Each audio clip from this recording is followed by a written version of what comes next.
The next escalatory step in the brewing conflict between the federal government and the states has finally hit its tipping point, and with it, we are finally walking into a new cultural landscape in this battleground.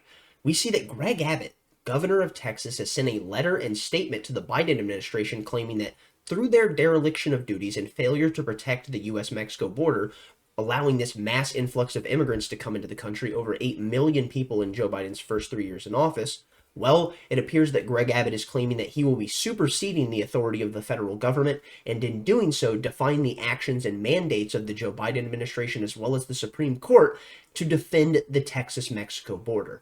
And what do we see? We see many different governors from many different states throwing their hat in the ring immediately to claim that they stand in defense of the actions of Texas and Greg Abbott. I made a video recently talking about this, about what happens with migrants once they get into the country, after they get into Texas, what happens once they get through Eagle Pass, which they were apparently not allowed to be in, but they were being ferried through by Border Patrol and by National Guard, and they were being handed off to state police or federal Border Patrol, and then they were being ferried to non-governmental organizations, which were then trafficking them throughout the United States. Well, what do we see? We see that Greg Abbott is finally taking a stand against what the federal government has done, which is nothing more than defy their oath to the Constitution. This is quite interesting because we saw that James Madison warned us about this in the Federalist Papers, and well, it appears that many of the times the Founding Fathers were right, and it appears that they have been proven right once more. Let's go ahead and jump into this video. We give credit where credit's due here. In my last video that I made on the border, well, I must admit, I was doing nothing but lambasting Greg Abbott for dropping the ball consistently because all he had done was failed to defend the Texas-Mexico border. And here we have him coming out and doing this, and you know what? If he really ends up going through with this, standing up to the federal government, I will gladly eat my words, every single one of them.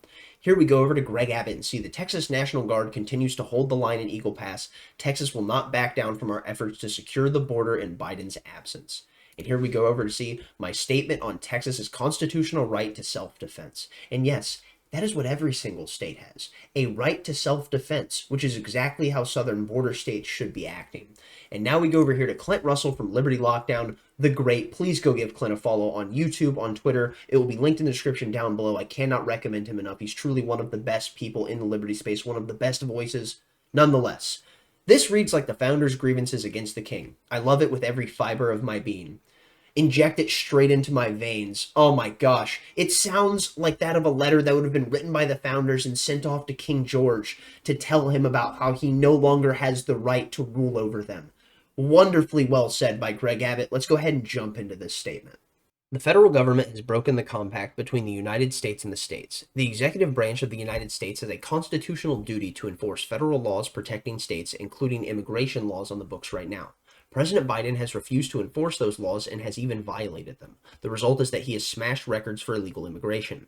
Despite having been put on notice in a series of letters, one of which I delivered to him by hand, President Biden has ignored Texas's demands that he perform his constitutional duties.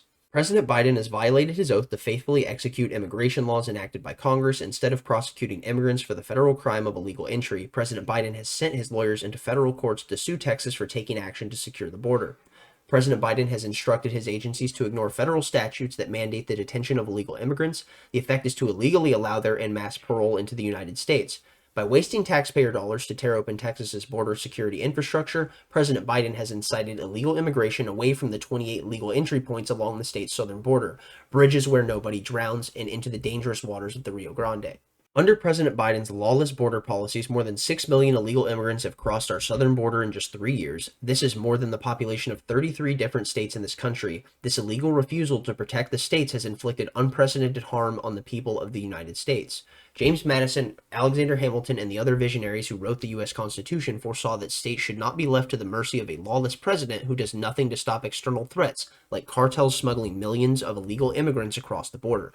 This is why the framers included both Article 9 and 4, which promises the federal government shall protect each state against invasion, and Article 1 and 10, Clause 3, which acknowledges the state's sovereign interest in protecting their borders. The failure of the Biden administration to fulfill the duties imposed by Article 9 and 4 has triggered Article 1 and 10, Clause 3, which reserves to the state the right to self-defense. For these reasons, I have already declared an invasion under Article 1 and 10, Clause 3 to invoke Texas's constitutional authority to defend and protect itself. The authority is the supreme law of the land and supersedes any federal statutes to the contrary. The Texas National Guard, the Texas Department of Public Safety, and other Texas personnel are acting on this authority as well as the state law to secure the Texas border. Greg Abbott knocking it out of the park with this. And what do we see? We see that this touches perfectly on a topic that I've talked about for quite some time, and that is the activation of the revolutionary spirit. If you look at your fellow American citizen, it's quite apparent that theirs has been realistically all but pacified. If you look at the Canadians, it's very obvious that their revolutionary spirit has been nullified in subjugation to the state. But if you look to the Argentines, it's very clear that the cultural powder keg has been lit, and with it the flame that burns within all men, that man deserves to be free, and with it free from the tyranny of the oppressor. This is something that has been activated within the soul of so many in Argentina, and if it happened there, why can't it happen here? Greg Abbott effectively opening up Pandora's box with this most recent action, because this is something that will set a precedent that the anti-federalist mindset most certainly has ground to stand on, and with it, I really hope that the conversations that come in the future will be about the decentralized structure of government rather than the further centralized control of submitting to the whim of the federal government. We jump over here to being libertarian and see, so far, these are the states that support Texas Governor Greg Abbott. Wow. 8 states, one of which in deliberation: Montana, South Dakota. Oh my gosh, I absolutely adore this. I don't know what else to say. Montana, South Dakota, Missouri, Virginia, Georgia, Florida, Oklahoma, Texas, and then you have Utah in deliberation. This just gets my jimmies off. I absolutely adore this. I don't know what else to say.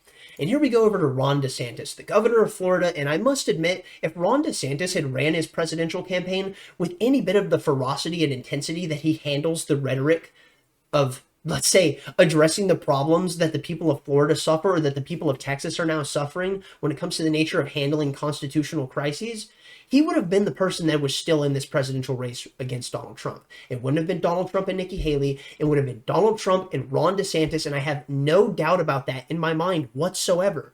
I don't know why he didn't use this brash approach that he consistently does as the governor, as he did on his presidential campaign. It just didn't make any sense. He was so mealy-mouthed, and with it, he was so out of his depth, it seemed. But then he slots back into the role of governor in Florida, and immediately he's firing on all cylinders. Ron, where was this during your presidential run?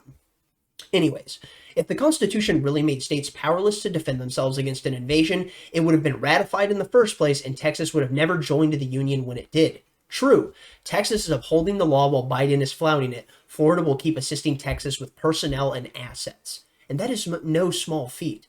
Sending personnel and assets to go stop the mandates of what the federal government is putting forward, this is something that will only shift the culture in an incredibly fascinating way, and I would argue in a way that glorifies things like decentralization.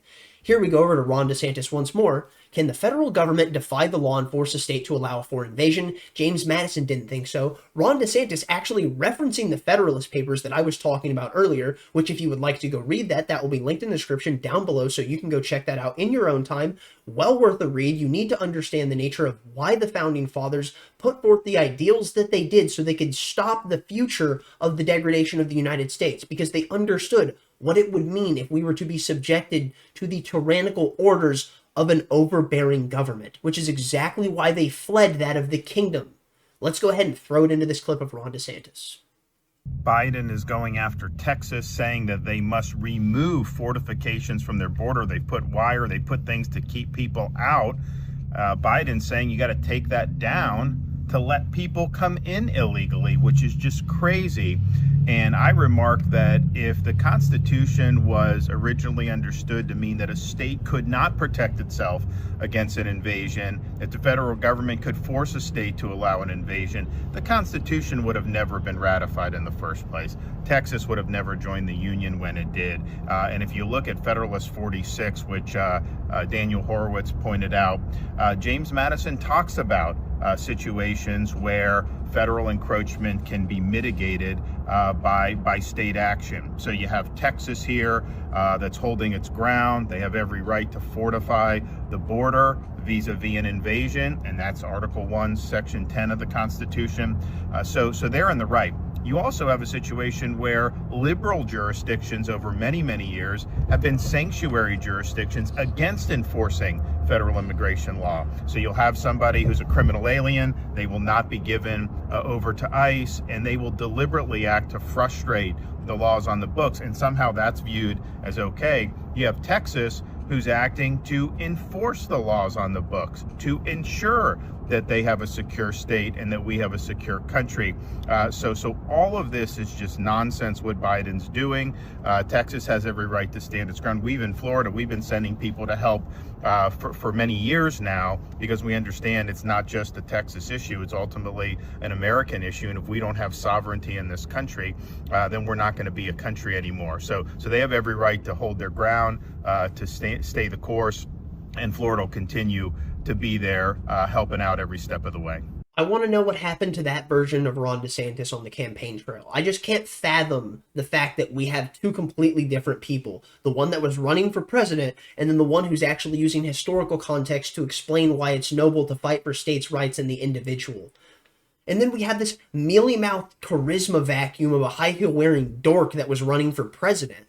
How are these even the same human being? I truly just don't understand it. Anyways, if you're willing to go ahead and actually jump in to understand the nature of why someone like Ron DeSantis or Greg Abbott is making the arguments that they're making, well, what you can do is you can actually go to Yale Law School's website and check out the Federalist Papers. Well worth your time if you're someone who has interest in these things. Here you can see Federalist Papers number 96, The Influence of the State and the Federal Governments Compared, from the New York Packet, Tuesday, January 29th, 1788, written by James Madison. And if you're someone who has any bit of interest in understanding the context behind these things, this is well worth your time. And here we can see it's roughly a couple thousand words, but it's not that big at all. And let's say you don't have the time to actually go through and read it. You don't have the time to go through and parse through each paragraph by itself and really think about it. Well, here's the deal. At a minimum, what you can do is you can go to this website, you can highlight it, and when you right click, it gives you the option to have this stuff read aloud to you. So there's no reason, if you're someone who's actually interested in these things, but you're kind of busy, that you can't intake some of this information to at least try and impart some of the knowledge from our founders onto yourself.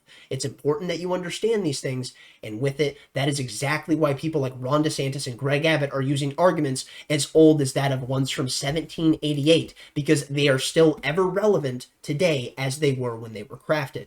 And now we go over here to Newsweek. Joe Biden urged to seize Texas National Guard from Greg Abbott over border. And one thing that I find so incredibly intriguing about this is that Joe Biden actually used to not even realistically be in favor of sanctuary cities. He was never talking positively about it. It was never a talking point on the Democratic campaign trail during that of the presidential nomination for 2008, 2012. No. But we saw this shift. And with that shift, we saw the rhetoric of people like Joe Biden and the progressive Democrats go with it as well as many of the establishment Democrats who do nothing but toe the line of what? The regime. And because of this fact, we can see that the mindset shift against things like illegal immigration has been a huge dynamic that has realistically restructured how many people that were once liberal Democrats felt about the Democratic Party itself. And here we can see that this clip I'm about to show you is Joe Biden himself in 2007 on the Democratic presidential debate stage saying, no, I do not support sanctuary cities because they lead to nothing more than destruction and privation, talking about the fact that it makes people poorer and it destroys these cities. It's interesting to see how fast the tune will turn when it comes to the nature of these people, but that's what happens when you're nothing more than a political snake that's willing to shed your skin based on the talking points that are demanded for you to be giving to the American public. Let's go ahead and throw it into that clip of Joe Biden, and then we'll move on.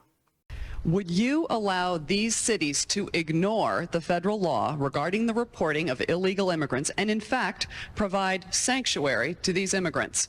The reason the cities ignore the federal law is the fact that there is no funding at the federal level to provide for the kind of enforcement at the federal level you need. Pick up the New York Times today. There's a city not far across the river from my state that imposed similar sanctions. And what they found out is, as a consequence of that, their city went in the dumps, in the dumpster. Stores started closing. Everything started to happen. And they changed the policy. Part of the problem is you have to have a federal government that can enforce laws. This administration has been fundamentally derelict in not funding any of the requirements that are needed even to enforce the existing law. So, Senator Biden, yes or no, would you allow the cities to ignore the federal law? No. Quite a revealing clip of Joe Biden, not only to show the fact of his mental decay, but also to show the fact that these people will gladly change their mind about anything that they once considered incredibly important right as the NPC firmware update goes out that the establishment is demanding that they shift their rhetoric so that they can change how they're approaching a certain topic so the establishment can benefit.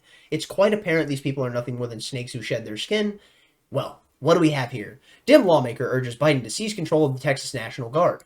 And then we go on to USA Today. Razor wire at the border. Supreme Court says feds can remove barriers in Texas meant to block migrants. And well, this is exactly what Greg Abbott ended up responding to. And here we see Greg Abbott declares Texas right to self-defense supersedes federal statutes as he battles Biden administration over razor wire at the border.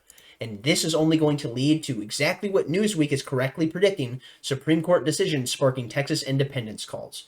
Yes, absolutely. And this is something that I would genuinely be in favor of, and I know people might think this sounds ridiculous, but I'm completely down for the bifurcation of the states down to the individual states themselves, because I want to make sure that there is less power held by that of the federal government so they cannot manipulate my life any further more than they already do, because these people are nothing more than the tyrants of the age, and I wish not to live under their rule. Well, something that I find so fascinating about all of this was how quick the responses came out from many of the different governors of many of the states that ended up supporting the actions of Greg Abbott. Let's go ahead and jump into those responses, and then we'll end up finishing this video.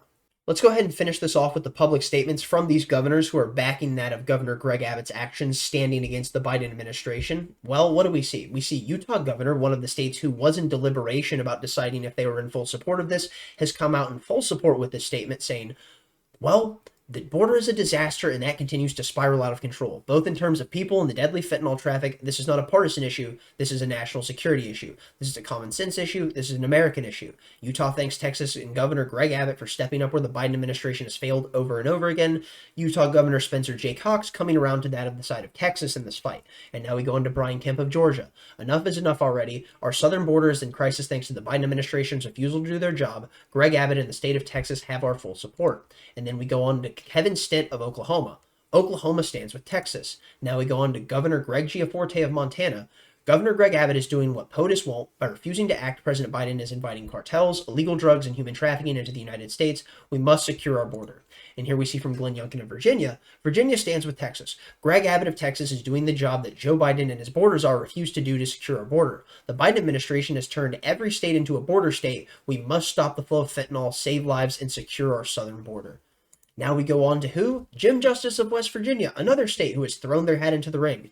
We have a terrible crisis at the southern border. The Biden administration has turned over every state into a border state. We must stop the flow of fentanyl, human trafficking, and criminal activity and secure our border. We support Governor Greg Abbott in the state of Texas. And then to finish it off with Governor Kristi Noem.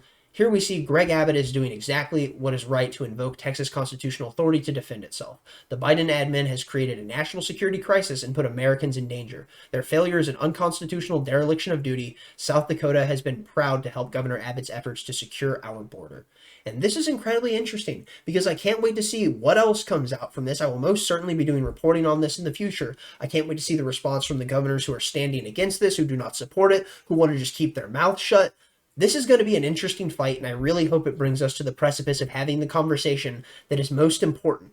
What is the relevance of the federal government if they're not actually going to do anything to protect you? What is the point of government if it's not actually going to do anything to protect you or your loved ones?